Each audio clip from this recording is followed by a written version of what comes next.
What's up, everybody? It's your boy Church. Now, this message was actually scheduled for another Monday message a few weeks away, but I have a very close loved one who is going through a certain season, and God put it on my heart to get this message out sooner. So, first of all, let me give credit where credit's due to Pastor Stephen Furtick, who I got inspiration for this message. He said something along the lines of this: sometimes you feel left out, sometimes you feel looked over, and sometimes you feel less than.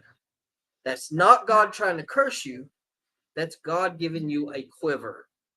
Man, that hits you square in the heart sometimes, because if we're being real, we've all been there, right? Have you not? You weren't picked for something, you were passed by, you weren't invited, you got the short end of the stick, whatever, and I know what you're thinking, or what you thought. Why is God punishing me? Why do I always get left out? Why does everyone else get chosen but me? But what if what if what you thought was not a curse? It was actually a quiver. Let's talk about David the shepherd from 1 Samuel 16. When the prophet Samuel came looking for the next king of Israel, Jesse brought out all of his sons, except for David. David was left in the field to tend the sheep. He was overlooked, ignored, forgotten. But God told Samuel, do not consider his appearance or height. The Lord does not look at things people look at. You know, God wasn't cursing David. He was preparing his quiver. Because when the battle with Goliath came, guess who had a sling and 5 smooth stones ready? And now let's look at Joseph in the pit, Genesis 37 through 50. Joseph was thrown in a pit by his own brothers, sold into slavery, imprisoned for something he didn't even do. He was left out, looked over, thought to be less than. But in every place, God was positioning him, not punishing him. Years later, Joseph would tell his brothers, you meant it for evil, but God meant it for good.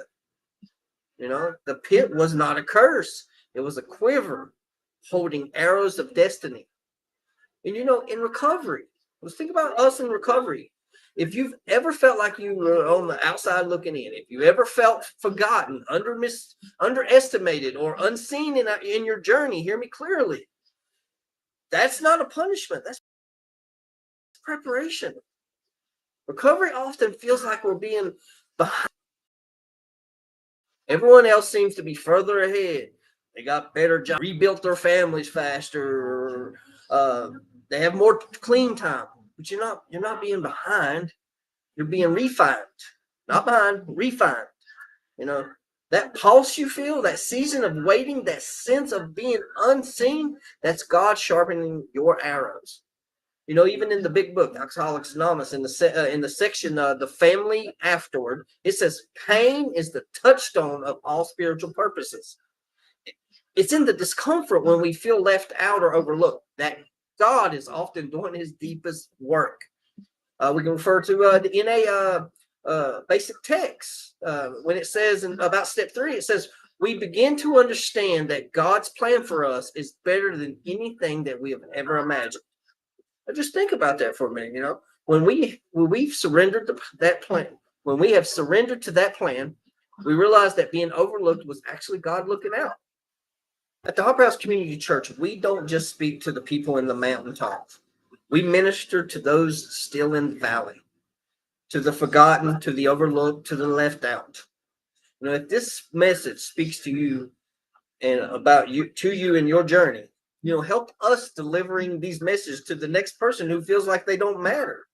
All you got to do is scan this QR code, click HH Church Donations, scroll down, tap the donate button.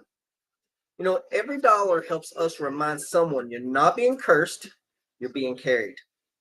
You're not being punished, you're being prepared. You're not being forgotten. You are part of a quiver, the quiver. Once again, I'm your boy Church. Hold your head up. Your time is coming.